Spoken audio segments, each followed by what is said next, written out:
8h31, je vous propose de démarrer ce conseil municipal sans plus attendre.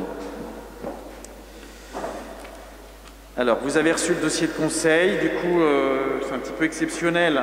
Vous nous en excuserez puisque vous avez une procédure d'urgence concernant, on va faire presque 2 conseils. Alors, c'est un conseil qui est un petit conseil, normalement. On vous a mis 2 procédures en une, on aura 2 conseils avec un conseil municipal convoqué en urgence concernant le pôle d'échange multi-usage.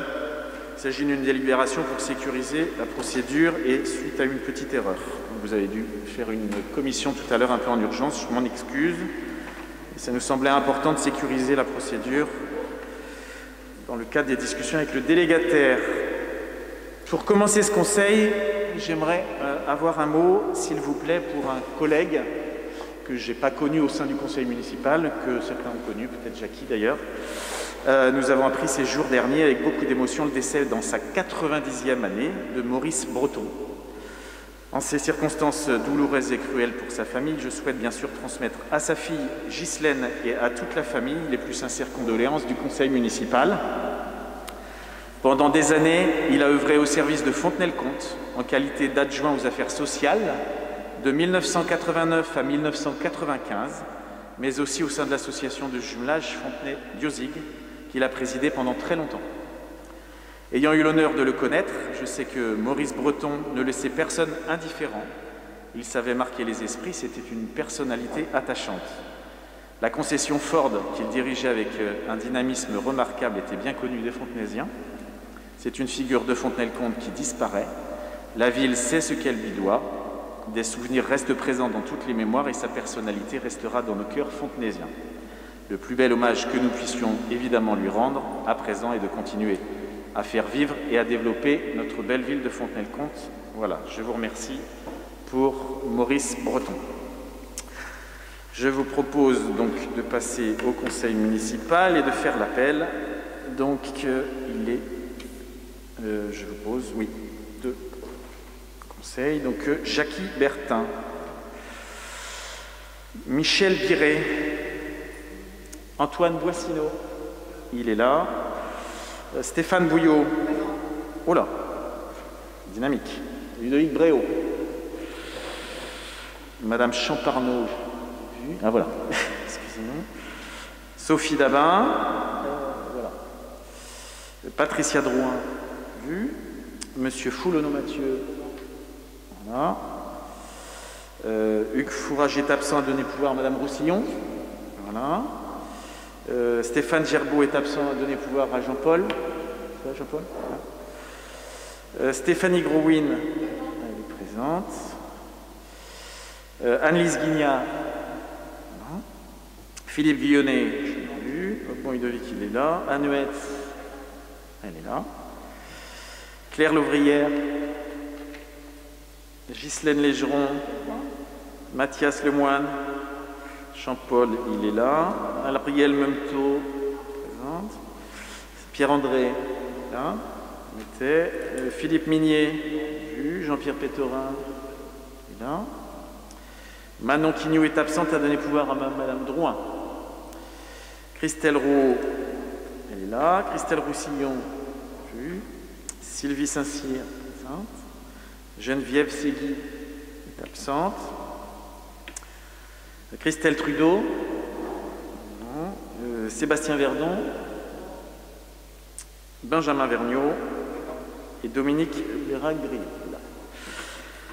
Alors tout d'abord, voilà, je vous prie de... Voilà, on a dû vous envoyer d'ailleurs une information avec un plan. Écoutez, on est dans une nouvelle configuration de conseil municipal qui a vocation à être un petit peu plus simple, à la fois pour nos personnels, par rapport au déménagement des salles et puis des tables. Voilà, donc c'est une nouvelle configuration. Voilà, écoutez, on l'adopte ce soir. Si toutefois vous n'y voyez pas d'inconvénient, c'est donc sous cette forme qu'on continuera à faire nos séances de conseil municipal. Il est possible également qu'au conseil communautaire, il y ait des modifications dans le sens d'une simplification de l'aménagement des salles. Et puis je crois aussi pour la caméra et notre service communication qui œuvre pour le conseil. Voilà. Donc l'appel est fait. Et Je vous propose donc de valider la procédure, en même temps de valider une procédure non, je vous dis des bêtises, excusez-moi, j'étais sur le deuxième. Voilà, de nommer un secrétaire de séance et de proposer le nom d'Ariel Memto. Est-ce qu'il y en accepte? Merci. Approbation du procès-verbal de la séance du 6 juillet 2021. Donc, tout d'abord, le procès-verbal vous avez été transmis en annexe, la convocation. Et pour rappel, lors du dernier conseil, M. Mettet nous avait demandé, par l'intermédiaire de Mme Rossillon, vous avez souhaité connaître la liste des correspondants de quartier. Cette liste vous avait été transmise par mail. Hein, voilà. Très bien. Donc, il vous est demandé, sauf si vous aviez des questions, d'approuver le procès-verbal du conseil du 6 juillet. Sauf si vous avez des questions ce soir. Pas de questions? Très bien. Donc, je vous propose d'approuver le PV du 6 juillet. Qui est contre? Qui s'abstient? Donc, c'est adopté. Merci. Et je vais donner la parole à Mme Légeron pour les décisions prises par le maire par délégation du Conseil. Merci, Monsieur le maire. Alors, nous commençons par les droits de préemption urbains. Vous avez donc 62 dossiers qui ont été déposés entre le 23 juin 2021 et le 31 août 2021 et aucun dossier n'a fait l'objet d'une préemption par la ville. Ensuite, nous avons 5 dossiers relatifs aux droits de préemption de fonds de commerce, artisanaux et baux commerciaux ont été déposés concernant donc les commerces Le Yumi, le Royal Tacos, Délices d'Anvers, le Terminus et la Grange à Jeanne. Et aucun dossier n'a fait l'objet d'une préemption. Ensuite, vous avez la liste des décisions qui ont été prises par Monsieur le maire. Nous avons ensuite les concessions, la liste des 23 concessionnaires. Ensuite, en ce qui concerne les marchés, nous avons donc un avenant pour travaux supplémentaires pour la mise en accessibilité PMR des ERP. Donc ça concerne Balino, bâtiment, et ça concerne la salle de Saint-Médard, et il s'agit de bandes de guidage. Ensuite, les travaux de réfection des couvertures de la salle de sport Chamiro. Un avenant pour le marché de travaux de voirie, donc concernant les travaux à la Plaine des Sports. Ensuite, en ce qui concerne les services, acquisition de 2 véhicules, donc c'est l'achat de 2 véhicules utilitaires pour le service des sports. La réalisation d'un schéma directeur d'assainissement pluvial. Le contrat pour accès plateforme finance active et prestations de support et d'expertise. Donc ça, c'est un renouvellement de prestations. Un contrat de maintenance logiciel recensement. Le contrôle technique des projets rives d'été. Un marché de prestations juridiques.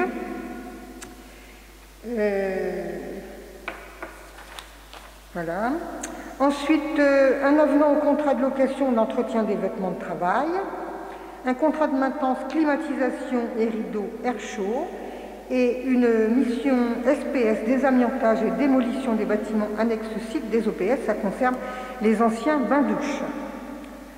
Ensuite, nous poursuivons avec la mission de programmation architecturale et muséographique du musée, intégrant le mémorial de la Résistance et de la déportation en Vendée. Et pour terminer, 3 avenants concernant les rives d'été. C'est un achat de matériel supplémentaire en prévision des dégradations. Donc là, il vous est demandé de prendre acte des décisions prises par Monsieur le maire par délégation. Merci. Madame Légeron, avez-vous des questions sur ces décisions ou les marchés? Oui, Madame Roussillon. Je vais poser plusieurs questions, mais vous avez répondu déjà. Oui, c'est par rapport à l'avenant marché des travaux de voirie. Vous avez dit que c'était au niveau de la Plaine des Sports. Oui. Est-ce que vous pouvez nous indiquer le montant initial du marché, s'il vous plaît? Merci. Question. Marché initial. Jean-Pierre? Le micro, par contre, Jean-Pierre, s'il te plaît. Voilà, en fait, cet avenant concerne l'établissement de certains travaux complémentaires, notamment un point de retournement, notamment un cheminement d'accès sur le côté, etc. Voilà. Ce qui fait que, une fois après avoir réglé cette somme-là, sur le projet global, nous avons dépensé 299 747 € pour un budget initial de 300 000 €. Voilà, je ne sais pas si je réponds à votre... Avec l'avenant. Pardon? Oui, l'avenant. Avec l'avenant. Réglé fait que nous arrivons, je le répète, à 299 747 € pour un budget initial de 300 000 €.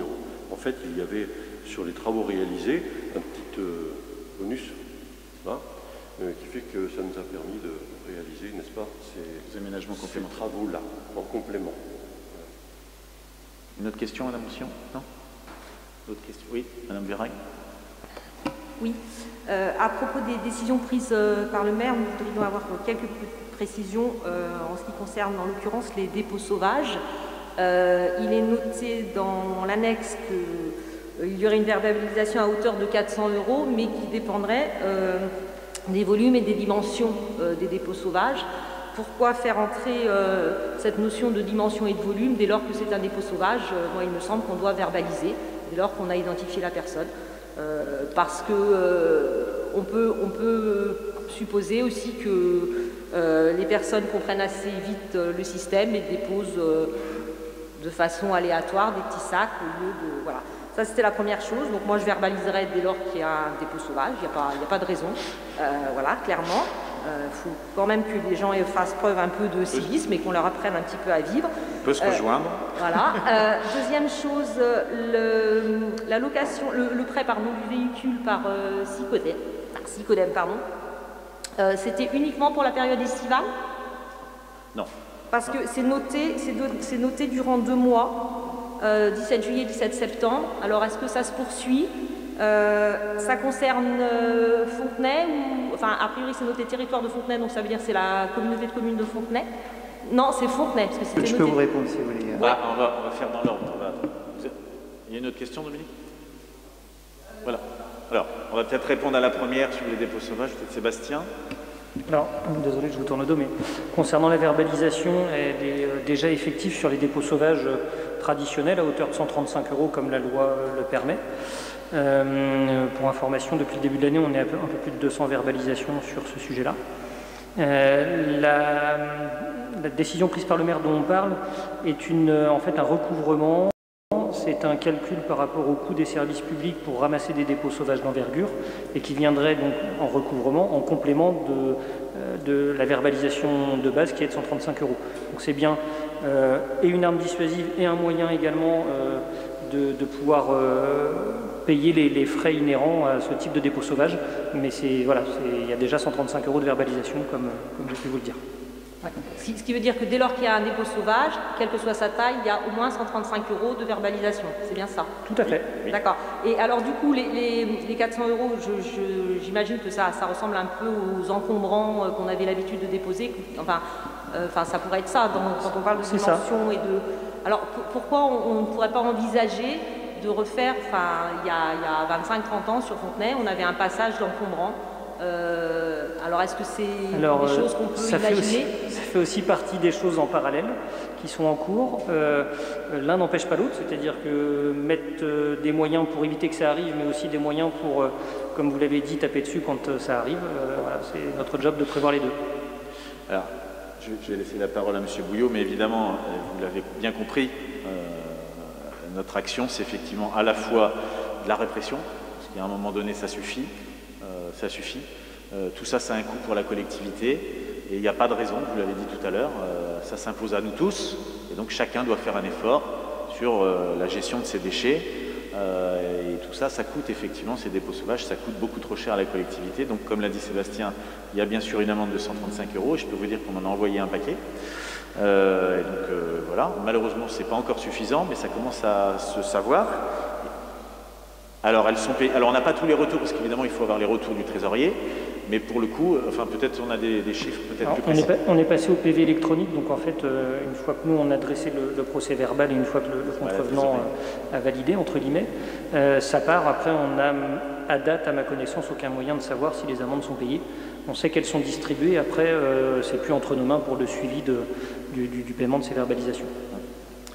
Et puis donc, en même temps, il y a un travail de fait en collaboration avec le Sicodem et avec les services de la ville. Et donc, c'est là où je laisse la parole à M. Bouillot qui va vous vous répondre sur ça, sur plusieurs choses qui ont été mises en place avec le petit camion Ben. Voilà, Monsieur Bouillot.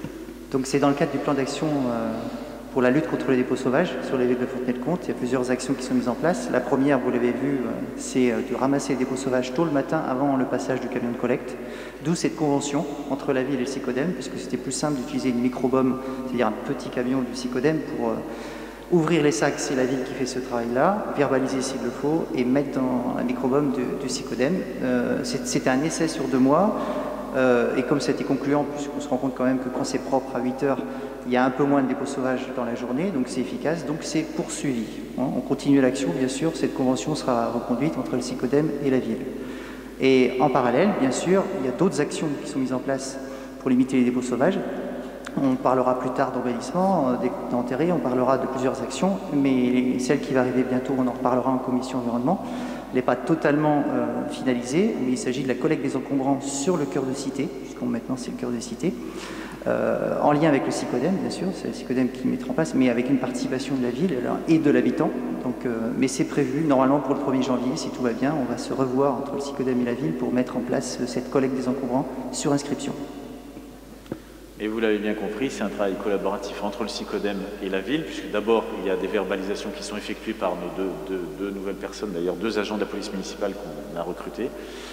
Donc il y a un premier travail de verbalisation et puis un travail aussi de gestion de ces déchets, de ces dépôts sauvages, avec et les services techniques et les agents du SICODEM le matin très tôt. Voilà. Mais tout ça a quand même un coût, c'est clair. Et donc, il y a un moment donné, il faut que ça s'arrête. D'où l'idée, effectivement, de taper au portefeuille. J'ajouterais juste qu'au-delà de la verbalisation, les agents de police municipale aussi accompagnent certains habitants qui peuvent avoir perdu leur carte ou avoir des difficultés à faire fonctionner parfois l'ouverture des bacs. Et donc, c'est pas non plus que taper sans regarder, c'est aussi faire preuve de pédagogie avec certains, dans une certaine limite, parce qu'effectivement, à un moment donné, il faut aussi sévir. Mais voilà, c'est tout un tas de choses. Le travail avec le SICODEM aussi et la police municipale pour essayer d'accompagner les gens quand il y a des difficultés et essayer, en tout cas, de trouver un maximum de solutions au-delà de la verbalisation, c'est de trouver une solution globale pour cette problématique. Merci, M. Verdon. Une autre question, oui. Excusez-moi. Oui, du coup, c'était à propos des marchés et de la mission de programmation architecturale et muséographique du musée. Moi, je voulais savoir, on lançait cette mission, mais au printemps dernier, on nous avait présenté le projet scientifique et culturel qui attendait la validation par le ministère de la Culture. On nous avait parlé de 4 mois avant d'obtenir cette validation. Donc moi, je voulais savoir si on avait obtenu cette validation dans la mesure où cette mission était lancée.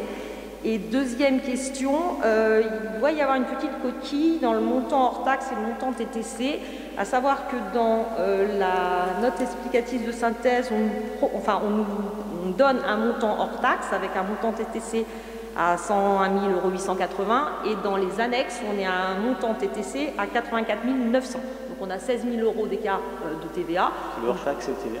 Ouais, donc du coup, je voulais savoir sur quel montant on devait s'appuyer.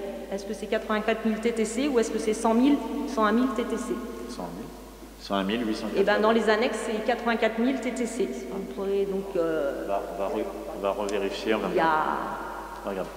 Voilà. Madame Saint-Cyr, une peut-être réponse? Merci, d'autant que c'est une bonne nouvelle. Effectivement, la DRAC a validé avec le Musée de France le PSC qui a été travaillé par les équipes dans un temps record. Donc c'est une bonne nouvelle. Merci. On a reçu il y a 15 jours, 3 oui, semaines. C'est ça. C'est tout récent. D'accord. Merci. Je me doutais que ça avait été validé pour qu'on lance la mission, parce que je me disais que c'était un peu risqué. Vous l'avez dit, il faut travailler bien sûr sur le PSC, donc c'est validé avec la DRAC, sur effectivement le quoi à l'intérieur du musée. Et maintenant, on engage effectivement la procédure avec le programmiste. C'est cette somme qui a été bien sûr budgétée dans la masse globale du projet de musée, dans le cadre du PPI. Mais c'est bien ce qu'on va engager maintenant sur effectivement le travail avec le programmiste, sur les salles, les espaces, où on va faire un travail plus précis avant de lancer le cahier des charges pour lancer la consultation d'architecte. D'accord. Voilà. Et juste le montant à préciser, savoir sur quoi on part, parce que du coup... Alors, d'accord. 84 900 TTC, voilà, d'accord. Donc il y a une coquille dans l'ANES. On va rectifier. Hein, voilà. Très bien, merci. Voilà. Jackie, peut-être une autre question? Non, mais ça me rassure de confirmer que Mme Verhaeg avait bien lu le montant. Bien Très travaillé. bien, tout à fait. Et je l'en remercie. Donc si vous n'avez pas d'autres questions, Je vous propose de prendre acte des décisions prises par le maire. Je vous en remercie et je laisse la parole à Benjamin Vergniaud pour les bases adresse locale Vendée, BAL 85, convention de publication de données ouvertes. Ah, pardon. Donc concernant la création des voies et des numéros, c'est une compétence communale. Aujourd'hui, une base adresse locale est un fichier qui est géré par une collectivité locale et qui contient toutes ces adresses de façon géolocalisée. Elle est publiée sous sa responsabilité, ce qui lui confère un caractère officiel. Une base adresse locale publiée et à jour garantit une meilleure prise en compte des adresses dans les différents systèmes d'information des acteurs, qu'ils soient privés ou publics. Elle constitue également la méthode directe de transmission des adresses aux différentes administrations, conformément à la loi pour une république numérique, et est stratégique dans de nombreux domaines, comme la sécurité, le commerce, l'état civil, les impôts et même le déploiement de la fibre. Les adresses font partie du socle de base des données publiques devant être mises en open data. L'open data, ou ouverture des données publiques en français, consiste pour les administrations en la mise à disposition de façon libre et gratuite de données brutes, produites ou reçues dans le cadre d'une mission de service public pour permettre leur réutilisation et la production, par exemple, de nouveaux services aux usagers. Afin de répondre à ces enjeux stratégiques, l'association GeoVendée, à laquelle la communauté de communes Pays de Fontenay-Vendée adhère, a mis en place une plateforme départementale en matière d'information géographique du département de la Vendée, comprenant la base d'adresse locale Vendée. La communauté de communes propose aux communes membres de publier les données adresses du territoire en open data, licence ouverte V2.0, sur les portails de référence et réglementaires en matière d'open data. Pour cela, une convention entre la ville et la communauté de communes doit être mise en place. C'est pourquoi il est proposé au conseil municipal d'approuver le projet de convention qui a été joint en annexe, relative à l'autorisation d'ouverture en open data licence ouverte V2.0 de la base adresse locale de la ville de Fontenay-le-Comte par la communauté de communes Pays de Fontenay-Vendée, et d'autoriser Madame Légeron, première adjointe au maire, à signer par délégation la convention à intervenir avec la communauté de communes Pays de Fontenay-Vendée. Merci. Monsieur Vergniaud, des questions sur cette délibération? Oui. Madame Bérag. Juste une petite question à propos de cette base de données. Ce n'est mentionné nulle part. J'imagine que ça répond à la loi RGPD de protection des données, parce que ça n'apparaît nulle part. Donc, Oui, tout à fait. Et il n'y a aucune donnée personnelle qui est diffusée. C'est vraiment juste qu'il y a un logement à telle adresse et quel est le nom de rue. Ce n'est pas lié à la personne qui peut habiter le logement ou autre. Non, voilà. Ça peut permettre, par exemple, aux services d'incendie et de secours d'intégrer dans leur cartographie les nouvelles rues qui sont créées ou les nouvelles numérotations dans les rues. Et donc, du coup, accéder plus facilement et identifier plus facilement les logements sur lesquels ils ont intervenu. Pas d'autres questions? Je vous propose de passer au vote. Qui est contre? Qui s'abstient? Merci, c'est adopté. Je laisse la parole à Philippe Guillonnet pour une délibération concernant le patrimoine communal, salle des œuvres post-scolaires, convention d'implantation d'appui téléphonique Orange. Merci, Monsieur le maire.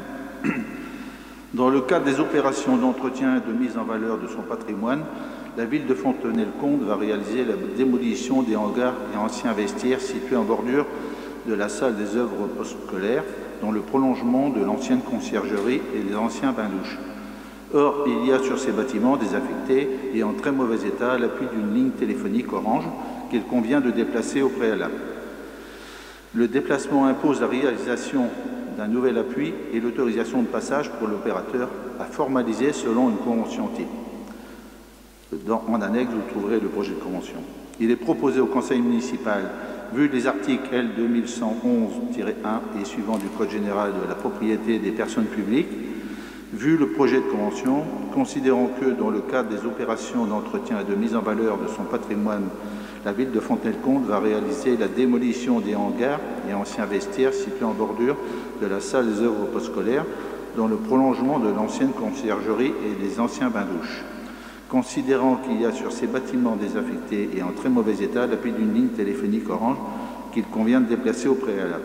Considérant que le déplacement impose la réalisation d'un nouvel appui et l'autorisation de passage pour l'opérateur à formaliser selon une convention type. Le conseil municipal, après en avoir délibéré, d'approuver dans l'enceinte du 102 rue de la République, salle des œuvres postscholaires, l'implantation d'appui téléphonique ainsi que le passage pour leur entretien à la société Orange conformément aux dispositions de la convention jointe en annexe. D'autoriser Monsieur le maire à signer la Convention et tout document relatif à ce dossier. Merci. Monsieur Guyonnet, des questions? Pas de questions? Je propose de passer au vote. Qui est contre? Qui s'abstient? Il n'y avait pas de questions? Non. Merci. C'est adopté pour cette délibération. Je vais laisser la parole à Jean-Pierre Péterin pour une délibération concernant la rue du Guingalet, une convention d'effacement de réseau télécom avec Orange toujours. Merci, monsieur le maire. Dans le cadre des travaux de rénovation du collège André Tiraco, la ville a engagé un projet de réaménagement du parvis du collège, de la rue du Guingalet et la création d'un parking mutualisé avec la salle de sport des Moulins, pouvant accueillir enseignants, parents et sportifs. Ce parking permettra également la prise en charge des élèves à partir des quais de bus prévus à cet effet. Une piste cyclable et un cheminement piétonnier sont créés au droit du collège via la rue du Guingalet. Dans le cadre de cet aménagement, l'enfouissement d'un réseau de télécommunications filaire d'environ 40 mètres au niveau du carrefour de la rue du Guingalet et de l'avenue Georges de Pompidou est pertinent. Les travaux d'effacement du réseau télécom et fibre consistent en la pose de câbles cuivre pour la téléphonie et la DSL, la pose de fibre optique pour l'Internet haut débit, la dépose des câbles aériens, la dépose des supports. Le coût des travaux est estimé à 3 347,60 € hors taxe. Par conséquent, une convention pour l'effacement de ces réseaux doit être conclue avec la société Orange. Le projet de convention a été transmis dans le dossier de synthèse. Vu les articles L141-3 et R141-4 suivants du Code de la voirie routière, vu l'article R442-8 du Code de l'urbanisme, vu les considérations ci-dessus, il vous est demandé d'approuver les travaux d'effacement du réseau télécom et fibre réalisés par la société Orange pour un montant de 3 347,60 € à la charge de la ville de Fontaine-Comte, rue du Guingalet, dans le cadre du réaménagement du parvis du collège André Tiraco. D'approuver la convention jointe en annexe relative à la mise en souterrain des équipements de communication électronique sur appui à intervenir avec la société Orange et donc d'autoriser monsieur le maire à signer tout document relatif à ce dossier. Merci monsieur Péterin. Permettez-moi d'en profiter également pour remercier nos services, nos bureaux d'études et nos services techniques qui ont mené cette opération d'une main de maître. Alors on ne peut que regretter effectivement qu'il reste encore un petit peu de travail avec Orange, mais en tout cas, voilà, on a un beau collège avec un beau parvis qui est réhabilité. Donc, voilà, on remercierait nos services.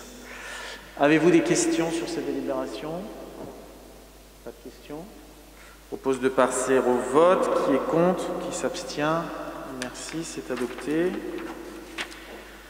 Délibération suivante, c'est pour Michel Biret, il s'agit de la communauté de communes et donc du rapport annuel d'activité. Donc la communauté de communes nous a adressé en juillet dernier, comme tous les ans, le rapport d'activité pour l'année 2020. Ce document, comme tous les ans, retrace l'activité de la communauté de communes et l'utilisation des crédits. Vous avez tous eu dans votre dossier ce rapport de 40 pages. Que le maire a maintenant l'obligation de présenter au Conseil. Et pour entendre vos observations là-dessus, personnellement, je mettrai l'accent sur 3 choses qui se sont déroulées en 2020. Le transfert de l'école de musique de la ville à la communauté de communes au mois de septembre. Au mois de mars, la mise en route du nouveau PLH et du guichet unique pour la rénovation de l'habitat, la plateforme territoriale de l'énergie et l'opération de rénovation urbaine. Et au 1er janvier, le transfert de l'assainissement collectif qui a impacté toutes les communes, dont la ville de Fontenay-le-Comte. Voilà, il vous est demandé de prendre acte de ce rapport d'activité. Merci, monsieur Biret. Avez-vous des questions sur le rapport d'activité? Non. Donc, je vous propose d'en prendre acte. Merci. Toujours dans les rapports d'activité, il s'agit de celui de la SEM Vendée Expansion. Et donc, c'est monsieur Vergniaud qui siège. Et donc, je propose d'en faire la lecture du rapport. Merci, monsieur le maire. Donc, l'article L1524.5, alinéa 7 du Code général des collectivités territoriales prévoit que les organes qui délibèrent dans les collectivités locales actionnaires se prononcent sur le rapport annuel qui leur est soumis par leurs représentants au conseil d'administration des sociétés d'économie mixte. C'est pour ça qu'il vous a été joint en annexe le rapport annuel pour l'année 2020 de Vendée Expansion et qu'il est proposé au conseil municipal d'en prendre acte. Merci. Des questions sur le rapport d'activité de Vendée Expansion? Non. Donc je vous propose d'en prendre acte. Merci. Ensuite, je vous propose de passer au rapport de suivi des observations définitives de la Chambre régionale des comptes des Pays de la Loire et sur le rapport de Madame Drouin. Merci, Monsieur le maire. Donc, la Chambre régionale des comptes Pays de la Loire a examiné la gestion de la ville de Fontenay-le-Comte sur la période de 2014 à 2018. L'instruction ouverte en octobre 2018 a conduit à la production d'un rapport qui a été notifié le 5 août 2020. Ce rapport vous avait été présenté au conseil municipal le 29 septembre 2020. Donc, conformément à l'article L243-9 du Code des juridictions financières, la ville dispose d'un an à compter de cette présentation pour préciser les actions qu'elle a entreprises à la suite de ce rapport. Au sein de ce rapport, la Chambre a donc formulé 7 recommandations. Donc vous avez en détail ces 7 recommandations. Donc la première recommandation, c'est présenter systématiquement au conseil municipal l'incidence financière des transferts de compétences et des mutualisations des services. Donc les services mutualisés ont un coût. Ce coût est réparti entre la communauté de communes et la ville de Fontenay-le-Comte en fonction de clés de répartition. La charge qui incombe à la ville fait donc l'objet d'un prélèvement sur l'attribution de compensation et le montant annuel de cette attribution de compensation est donc acté par une délibération. Donc à compter de 2021, cette délibération sera accompagnée d'une note explicative qui fera le bilan des services mutualisés et expliquera alors le montant de l'attribution de compensation. Concernant la deuxième recommandation, c'est améliorer l'information à destination des élus et des citoyens en renseignant les annexes du compte administratif. Donc en 2022, la ville engage avec la direction des finances publiques une démarche de conventionnement dont l'une des premières actions sera une première évaluation du dispositif de contrôle interne. L'année 2022 sera aussi l'année de préparation au passage à la nouvelle nomenclature M57. Et donc à cette occasion, un règlement budgétaire et financier va être élaboré. Des fiches de procédure dont le but est l'amélioration de la qualité comptable y seront annexées. Dans ce cadre, les fiches de procédure veillant au contrôle des annexes budgétaires seront donc produites. Concernant la recommandation numéro 3, fiabiliser dans les meilleurs délais l'inventaire en cohérence avec les comptes de gestion du comptable en application des dispositions de l'instruction comptable M14. Donc cette recommandation, on l'opère en 3 temps.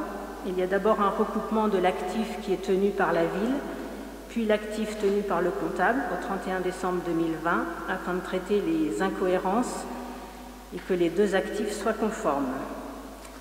L'exploitation des données cadastrales éventuellement, complétée par la liste des biens assurés ou des lieux desservis en électricité, afin de s'assurer de l'exhaustivité des biens qui figurent dans l'actif. Et élaborer conjointement avec le comptable public une méthodologie et des étapes de contrôle permettant d'assurer la pérennité de la qualité de l'inventaire. 4e recommandation, c'est renforcer la fiabilité des comptes, notamment en complétant la liste des biens amortissables et en constituant des provisions pour gros entretiens ainsi qu'au titre du compte épargne-temps. Qu'en parallèle de ce rapport, il y aura tout à l'heure une délibération qui sera proposée pour intégrer les immeubles de rapport dans la liste des biens amortissables. Et comme indiqué dans notre réponse à la Chambre, la provision pour gros entretiens ne se justifie pas, dans la mesure où un plan pluriannuel de préservation du patrimoine a été instauré depuis 2014. Il en est de même pour une provision au titre du compte épargne-temps, dans la mesure où les jours épargnés ne sont pas monétisables, à l'exception des situations de mise en retraite anticipée pour invalidité. Par contre, à côté de 2021, un point sera fait bien sûr chaque automne sur les contentieux en cours afin de déterminer les provisions qui doivent être constituées dans ce cadre et également pour les créances douteuses. Donc, 5e recommandation, c'est garantir l'effectivité de la durée légale annuelle du temps de travail. Pour donner suite aux observations de la Chambre régionale des comptes sur le temps de travail, le service des ressources humaines a donc renforcé le contrôle des plannings de travail des agents de la collectivité afin de garantir l'effectivité de la durée légale annuelle du temps de travail qui est à 1607 heures.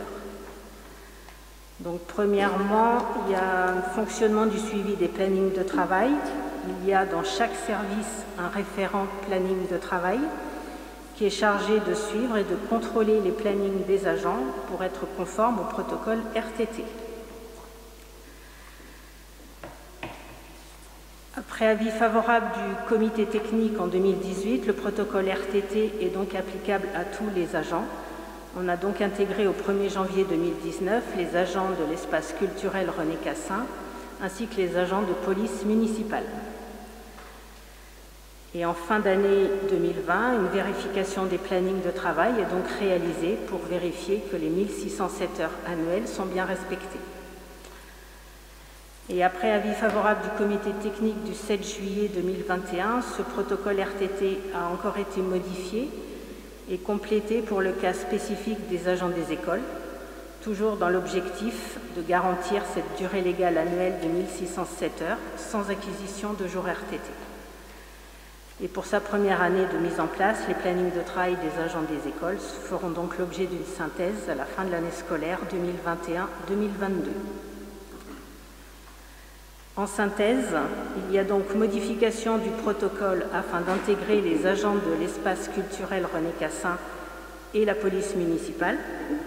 Donc aujourd'hui, le protocole RTT couvre l'ensemble des agents de la collectivité. Il y a un renforcement du rôle du référent planning de travail et des chefs de service avec la mise en place de formations internes spécifiques afin de garantir la bonne application de ce protocole RTT. Et il y a la mise en place d'un suivi et d'une vérification régulière par le service des ressources humaines, au moins 2 fois par an, pour bien vérifier l'application de ce protocole. Donc la 6e recommandation, c'est définir et mettre en œuvre une politique de prévention des conflits d'intérêts. Donc le 15 décembre 2020, il y a un groupe de 9 élus qui a participé à un webinaire organisé par un cabinet d'avocats spécialistes de droit public sur le thème du conflit d'intérêts. Ces formations ont donc vocation à perdurer tout au long de la mandature. Il y a également une annexe qui traite de la prévention du conflit d'intérêts qui a été intégrée dans le règlement intérieur du conseil municipal. Cette annexe définit donc le conflit d'intérêts et apporte les précisions sur les procédures à suivre lorsque le cas se présente. Et la charte de l'élu local, également annexée au règlement intérieur du conseil municipal, prévoit que l'élu qui se trouve dans une situation de conflit d'intérêts doit donc s'engager à le faire connaître avant le débat et le vote. Et enfin, 7e recommandation, c'est sécuriser l'architecture juridique du dispositif support à la réalisation du Festival des Nuits Courtes. Les relations entre la ville de Fontenay et l'association Fontenay en Seine sont celles traditionnellement existantes entre une commune et une association.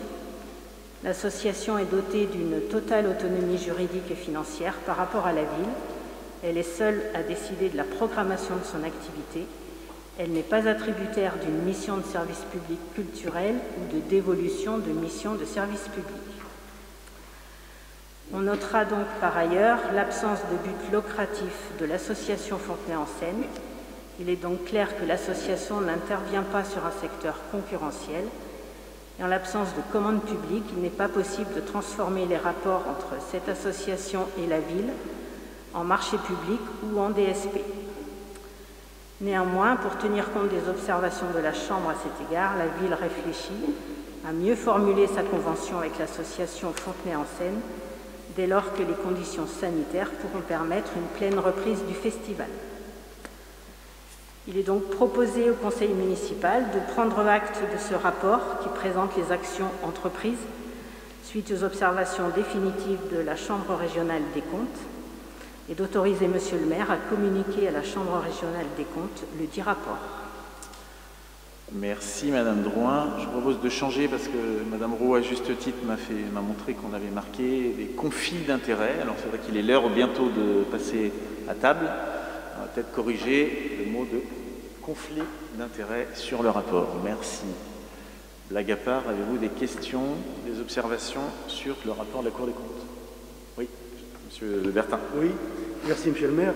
Donc, comme ça vient d'être dit, cette délibération précise les actions entreprises par la ville suite aux observations de la Chambre régionale des comptes, dont acte. Simplement, ce que je voudrais préciser, c'est que les réponses apportées confirment l'analyse que nous avions faite l'année dernière. En quelques mots, nous avions relevé un manque de transparence dans les transferts de compétences de la commune. La réponse est apportée au niveau de la recommandation numéro 1. Un manque de rigueur, notamment au niveau de la gestion des ressources humaines. Preuve en est que tout à l'heure, nous avons délibéré sur notamment la convention RTT. Et puis, nous avions aussi soulevé le manque par rapport à manque de rigueur au niveau de la gestion des... Pardon. Je reprends. La nécessité de mettre en place une politique de prévention des conflits d'intérêts, donc vous apportez les réponses. Néanmoins, j'aimerais avoir quelques précisions sur quelques recommandations, parce que le texte nous a un petit peu interpellé dans la réponse. Si je prends la recommandation numéro 7, sécuriser l'architecture juridique du dispositif support, la réalisation du festival des nuits courtes. La réponse que vous apportez à la fin, qui vient d'être lue, néanmoins, et pour tenir compte des observations de la ville, réfléchit à mieux formuler sa convention. Ça ne nous a pas échappé qu'on est à 3 semaines du spectacle. Alors on a le droit d'espérer aujourd'hui que la ville a terminé sa réflexion par rapport donc à sa convention et que cette convention est maintenant formalisée. Enfin, demain, on peut l'espérer. Parce que le fait de dire la ville réfléchit, c'est quand même une réponse plutôt vague, hein, on trouve. Ce qui serait opportun, par contre, c'est qu'à la prochaine commission de culture, cette convention soit portée à la connaissance des membres de cette commission. Ça, c'est la première remarque. Et puis la deuxième, effectivement, parfois, le texte, il n'est pas toujours facile à décrypter. Vos réponses sont claires, hein, je ne dis pas le contraire. Mais si je prends la recommandation numéro 3, fiabiliser dans les meilleurs délais l'inventaire en cohérence avec les comptes de gestion du comptable. Alors, justement, le paragraphe que j'ai relevé, là, c'est celui que Mme Roy n'a pas lu. Alors, je vais me permettre de le lire. À l'instar, alors il complète la lecture de Mme Drouin, à l'instar de l'évaluation du dispositif de contrôle interne, la fiabilisation du suivi comptable des éléments de l'actif patrimonial sera l'une des premières actions dans le cadre de la Convention de services comptables et financiers. Ce travail s'effectuera en s'appuyant sur le guide organisationnel sur le processus patrimonial et le guide des opérations d'inventaire réalisées par le Comité national de fiabilité des comptes locaux. Belle phrase. En quelques mots, qu'est-ce que ça veut dire? Pas de réponse? Alors, moi, je me suis creusé un peu la tête en lisant ça, et je me suis demandé si cette réponse n'était pas en rapport, vous allez me dire si j'ai bien analysé ou pas, avec la présentation de l'état d'avancement du plan de gestion patrimoniale de la ville de Fontenay, qui nous avait été exposé par M. Nowedek lors de la commission urbanisme du 6 mai. Vous vous souvenez, M. le maire, que j'avais déjà demandé à ce qu'on ait en conseil municipal l'état du patrimoine cessible. Et effectivement, lors de cette commission, moi je l'ai trouvé très intéressant ce que M. Nowedek avait exposé. Et on avait eu la liste des biens potentiellement cessibles. Alors, moi, ce que je regrette aujourd'hui, par rapport à ça, c'est que lorsqu'on a reçu le compte-rendu de la commission récemment, après l'avoir demandé, parce que du 6 mai, il nous arrivait le 15 septembre, là, l'exposé de M. Nowedek n'est pas dans la délibération. Or, moi, je trouvais que c'était juridiquement très intéressant, parce que nous, membres de la minorité, on n'a pas toujours les éléments, et comme on est placé dans une opposition, disons, constructive, on aimerait quand même avoir un certain nombre d'éléments à notre disposition pour pouvoir exercer ses responsabilités. Et puis, oui, ce que je veux dire aussi, c'est que ça aurait été bien qu'on ait la liste des biens. Parce que je sais que l'autre jour, j'étais interpellé par un habitant qui me dit « Tiens, il paraît que tel bâtiment va être à vendre. » Ah bon, j'ai rien, j'ai pas fait... Bon. Comme j'avais assisté à cette commission, que vous l'avez vu passer dans la liste, je n'ai pas été surpris, mais mettez-vous à la place de nous élus, parfois on est interpellé par les habitants, et si on n'a pas les informations nécessaires, c'est pas toujours facile comme position. Donc voilà, puis j'en termine. C'est vrai que les comptes rendus, eh bien, on a quand même une fréquence de comptes rendus qui s'est nettement améliorée depuis cette année.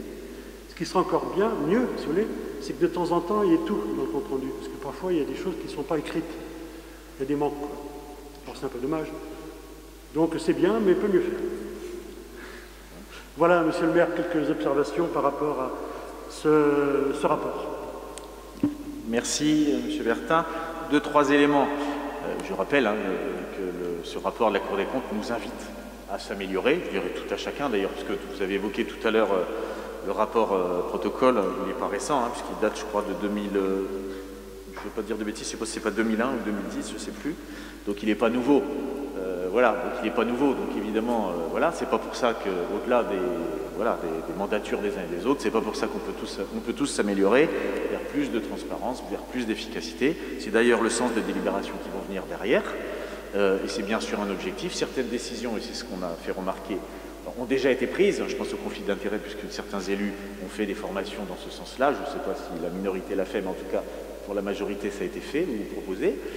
Certains, je crois qu'il y en a une dizaine qui l'ont effectué. Voilà, différentes choses ont été... Le protocole, c'est la délibération qui va venir tout à l'heure, puisque avec les affaires scolaires, un certain nombre de dispositions ont été prises.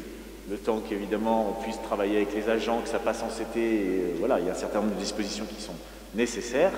Pour ce qui est je vais laisser la parole à M. Vergniaud, peut-être pour ce qui est de l'urbanisme, et vous avez évoqué le patrimoine. Alors pour tout vous dire, on a fait une petite réunion il y a 15 jours, 3 semaines, effectivement, où ce travail m'a été proposé, ce qui ne me semblait pas inintéressant que je puisse le voir également, avec une sorte d'audit de notre patrimoine. Voilà. Alors, il faut toujours faire attention. Certains disent que tel ou tel bâtiment est à vendre. On peut toujours le dire, j'en suis pas certain. Certains, effectivement, seront à vendre. D'ailleurs, je pense que ça vous sera présenté prochainement à une commission urbanisme, ça avait été évoqué.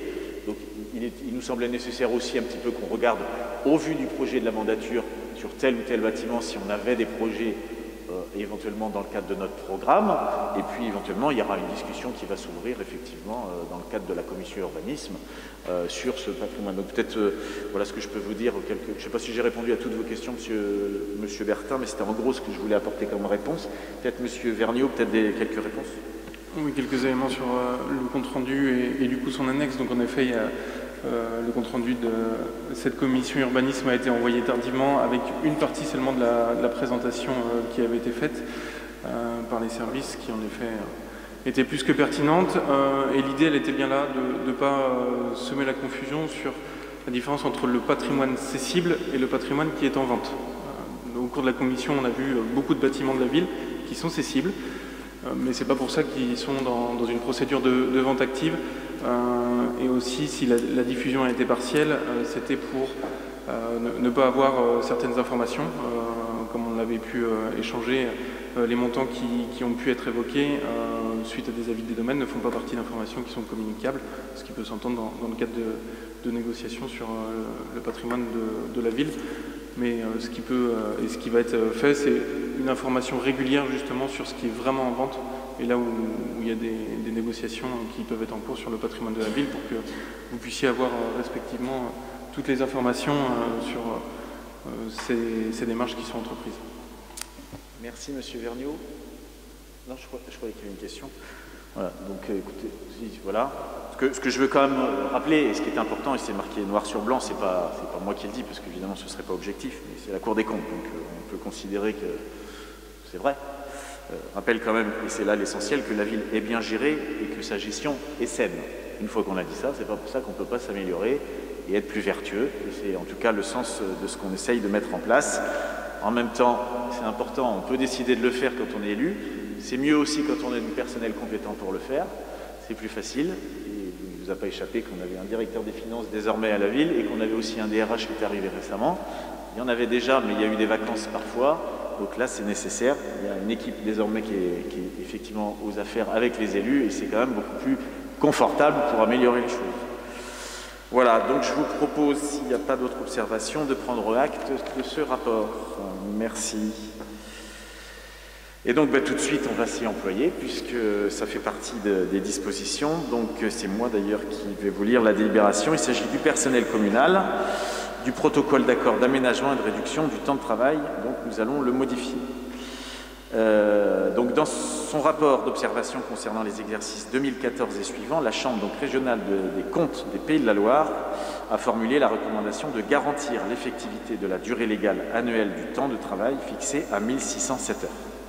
Donc, par courriel du 16 juillet 2021, la préfecture de la Vendée a rappelé l'échéance du 1er janvier 2022 pour une harmonisation de la durée légale annuelle du temps de travail.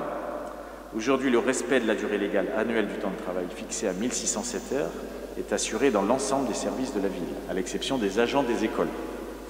Il est donc nécessaire de réviser les plannings des agents des écoles et d'annualiser leur temps de travail pour respecter ces directives en corrélation avec les contraintes des activités scolaires. Une étude et une actualisation des plannings de travail des agents des écoles ont été réalisées selon les préconisations du Centre de gestion de la Vendée et en partenariat avec les représentants du personnel. Il a également été rappelé aux agents que la période pendant laquelle l'agent bénéficie d'un congé pour raison de santé ne peut générer de jours de RTT. Enfin, un toilettage a été réalisé prenant en compte quelques ajustements, dont la suppression des références à l'école de musique et de danse, compte tenu du transfert de ce service à la communauté de communes du pays de Fontenay-Vendée. Donc, le projet de protocole aménagement et réduction du temps de travail modifié a reçu un avis favorable du comité technique réuni le 7 juillet.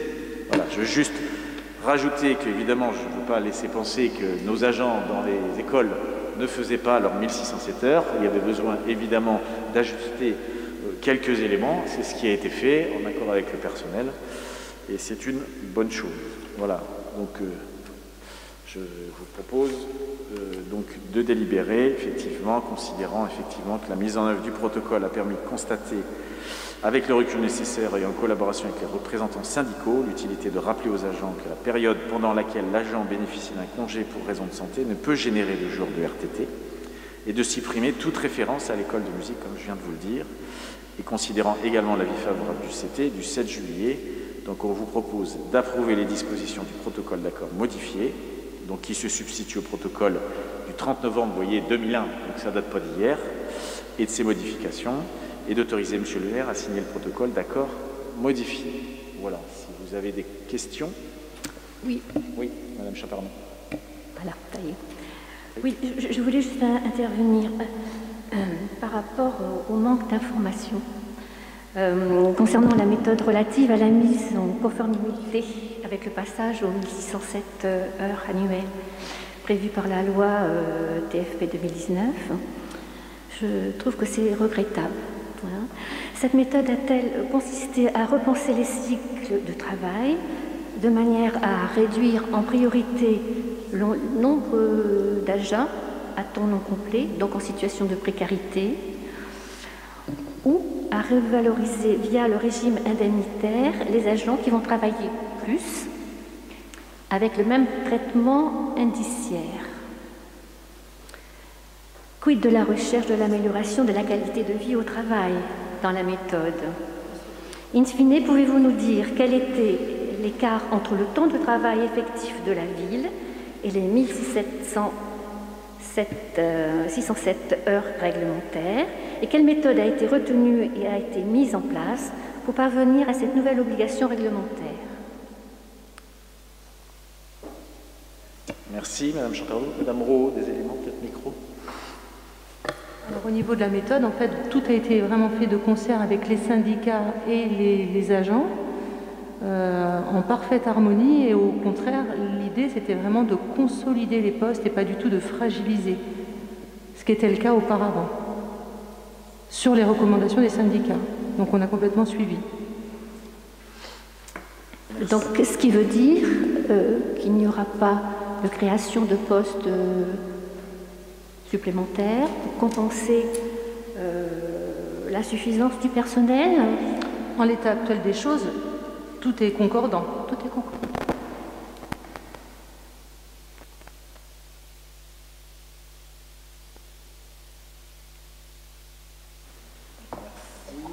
Madame Roux, d'autres questions? Oui, Madame Vérague.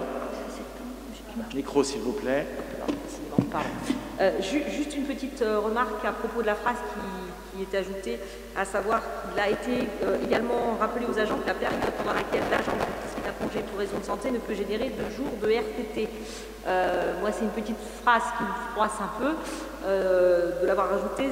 Cela sous-entendrait-il qu'il y a eu déjà des abus par le passé. Voilà, c'est de voir... Des abus, je ne sais pas si... Ça, désagréable, je ne sais pas. Des abus, je ne sais pas si c'est des abus. Il y a eu quelques cas qui sont très marginaux. Donc c'était nécessaire effectivement de le réactualiser et d'apporter ça à la connaissance de tout le monde. Des abus dans la collectivité ont été floués à millions d'euros. Bien pas de micro, je pense.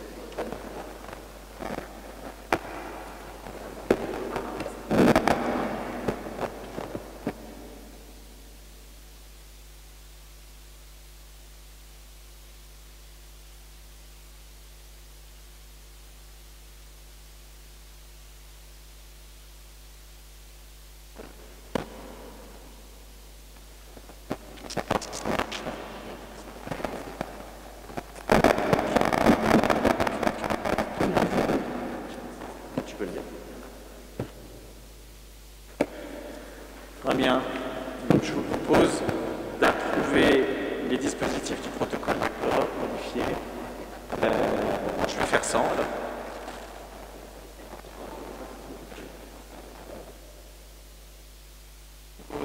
Les dispositions du protocole d'accord modifié qui sont du novembre 2001 et ces modifications avec effet immédiat et de disciplinaire à signer le protocole d'accord modifié.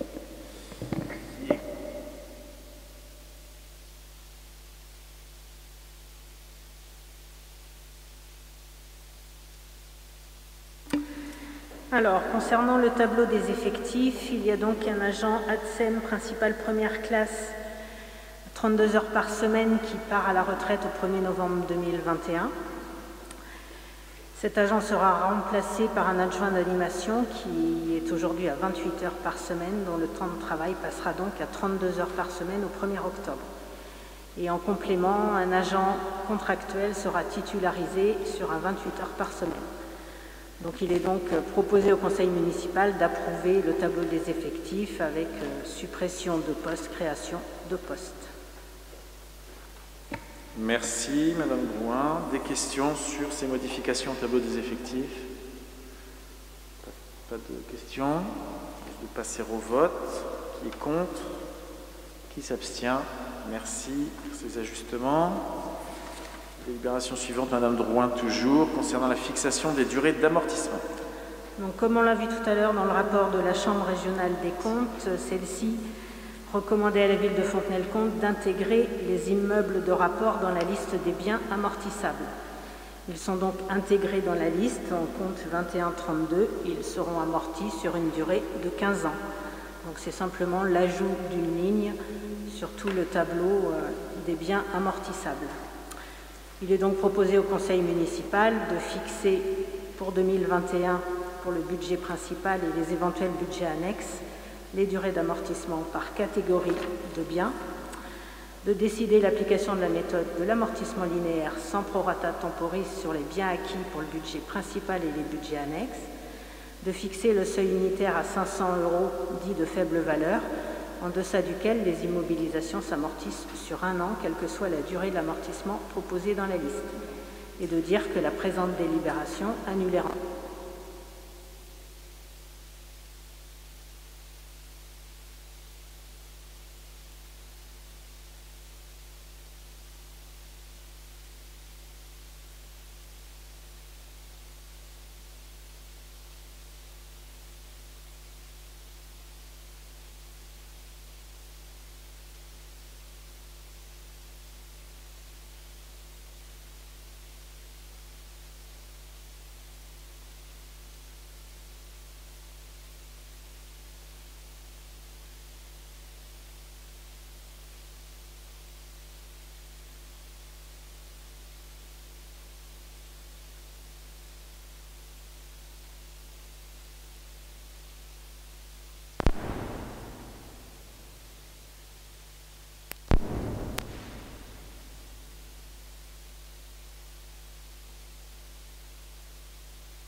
C'est aussi les finances de la ville. Aujourd'hui, clairement, voilà, on est dans le haut de la fourchette de ce que la ville met tous les ans, hein, autour d'une centaine de milliers d'euros. On peut s'en réjouir, c'est dynamique, il y a des travaux, c'est une bonne nouvelle pour nous tous. Parfois, je pense qu'on pourrait regarder un petit peu plus dans la notion de beaucoup de travaux, autour de la toiture et des ingrilles, il y a peut-être quelque chose à réfléchir. Donc ce travail-là, il vous sera proposé, en tout cas au sein de la commission urbanisme, la prochaine commission. Voilà. Donc je vous propose, pas d'autres questions, je propose de passer au vote. Qui est contre ou qui s'abstient, c'est adopté. Merci.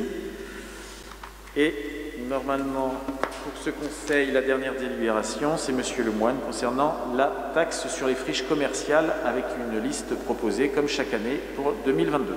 Merci Monsieur le maire.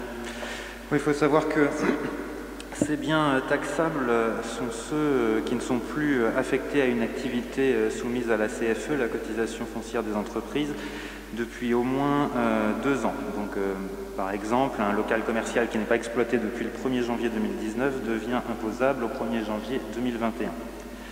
Alors, cette taxe existe pour répondre à la vacance des locaux, en effet, préjudiciables à la dynamique commerciale de la ville. Je rappelle qu'aujourd'hui, à Fontenay-le-Comte, on a un taux de vacances qui frôle les 8%, alors que pour les tailles à l'échelle nationale de la même strate, on est à 13,7%. Donc on peut s'en réjouir. Cependant, on peut constater des inéquations entre les loyers pratiqués par les propriétaires sur certains locaux commerciaux et le prix réel du marché. Alors, on a instauré cette taxe qui a pour objectif de faciliter le turnover, d'éviter les verrues dans notre si beau centre-ville et ailleurs aussi, mais également d'inciter les propriétaires à louer, à vendre ou à transformer leurs biens ou de définir l'usage qui a pu changer et d'éviter justement ces commerces vides depuis trop longtemps. La mise en place de la taxe sur les friches commerciales constitue donc un vrai levier d'action pour protéger à la fois notre diversité commerciale, mais aussi notre cadre de vie. Alors vous avez en annexe la liste des biens, elle nous est proposée et transmise par les services fiscaux, et on y travaille en faisant un regroupement terrain.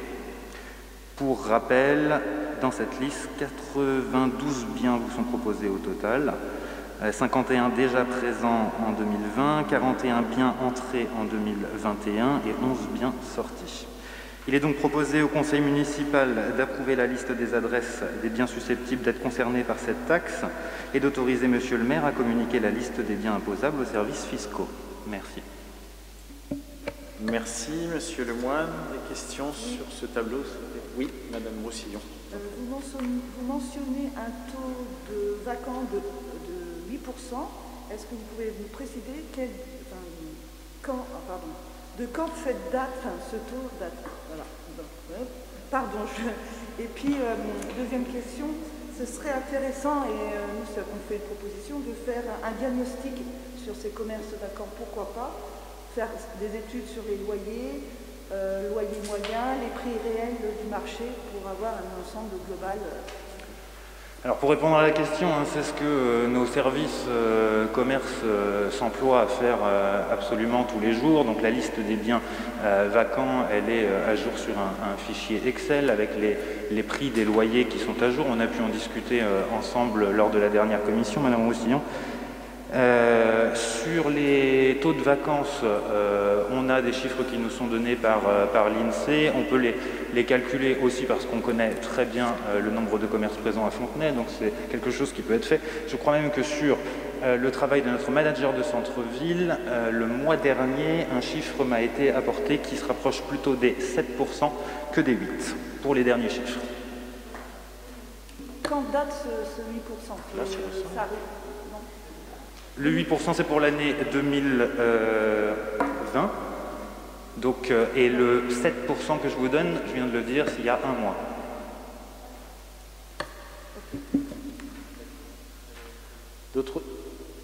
D'autres questions? Oui, madame Verraille.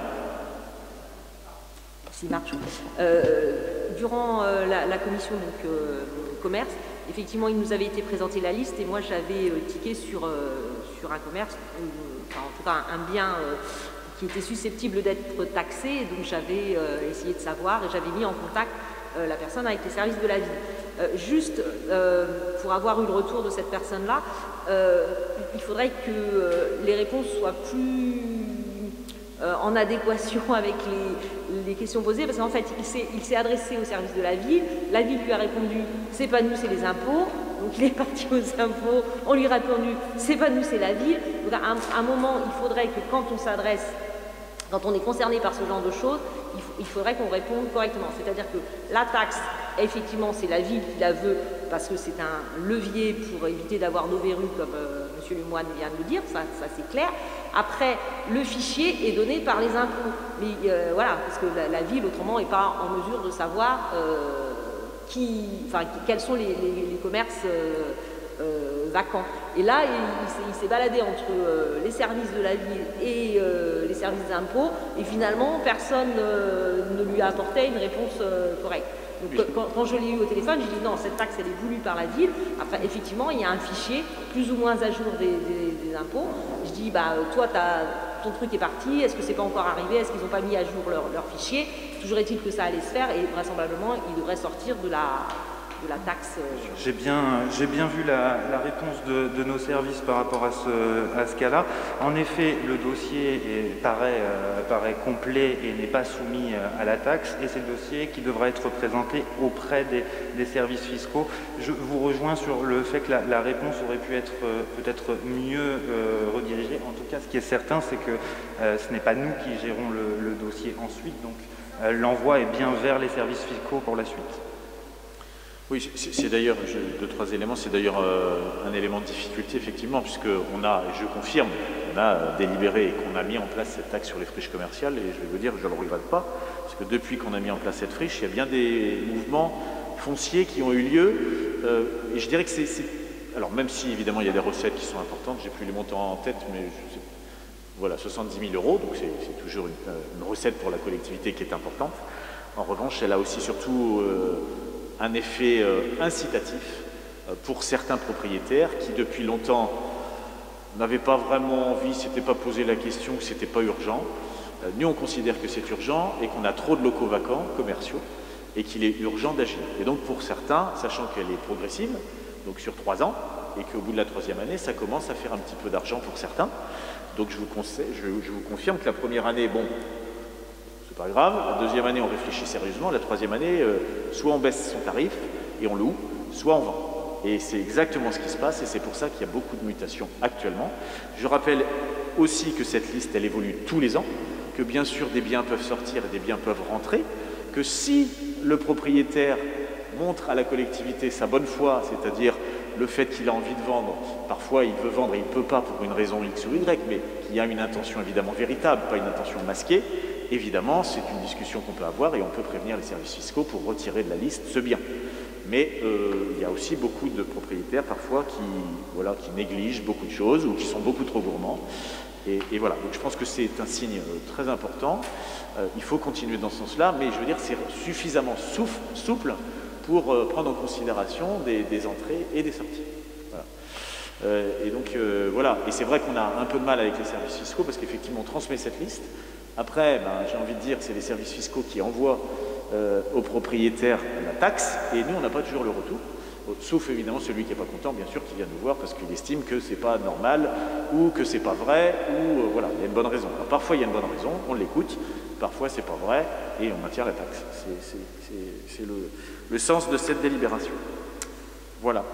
Oui. Simplement, pour conforter ce que Mme Perrac vient de dire, effectivement, si on pouvait traiter mieux en amont cette occupation ou pas des locaux, ça éviterait au niveau des personnes qui reçoivent certains désagréments. Moi aussi, j'en avais eu écho l'année dernière, ça fait jamais plaisir de recevoir un avis alors que c'est plus une friche. Bien sûr. Donc cette liste-là que vous nous soumettez ce soir, elle a été vérifiée et on est à peu près sûr que ce sont bien des friches commerciales. Oui, c'est clair. C'est clair. Le travail qui a été fait aussi en commission, le travail qui a été fait par nos services. Moi, je l'ai vu avec Mathias, effectivement, il y a peut-être un mois. On confirme bien. Maintenant, si effectivement les propriétaires nous prouvent leur bonne foi et qu'il y a un mouvement, qu'il y a une intention effectivement d'avancer sur cette friche, voilà, on prendra les dispositions nécessaires, bien entendu. Voilà, je vous propose de passer, s'il n'y a pas d'autres questions, au vote de cette liste pour la taxe sur les friches commerciales. Donc, qui est contre, qui s'abstient? Merci, c'est adopté donc, pour ce premier conseil municipal. Et donc, comme